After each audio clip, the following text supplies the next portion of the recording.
Jual beli hartanah boleh jadi rumit kalau tak guna alat yang betul. Nak cari hartanah terbaik? Nak pastikan harga berpatutan?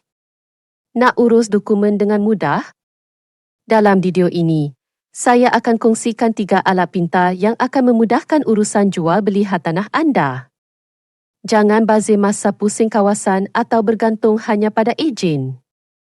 Gunakan portal hartanah seperti iProperty, Property Guru atau Mudah My untuk mencari hartanah berdasarkan lokasi, harga dan jenis rumah. Tak nak tersilap beli hartanah yang membebankan? Gunakan kalkulator pinjaman band dan kalkulator ROI untuk kira keuntungan pelaburan.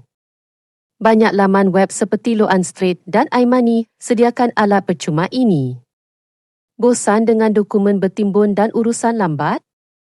Gunakan platform digital seperti Speedhome atau Pish untuk berurusan dengan ejen dan lengkapkan dokumen secara online.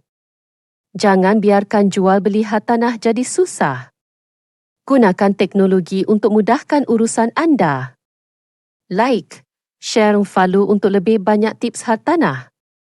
Rocket. Ada soalan atau topik yang anda nak tahu? Komen di bawah. Jumpa lagi di video seterusnya.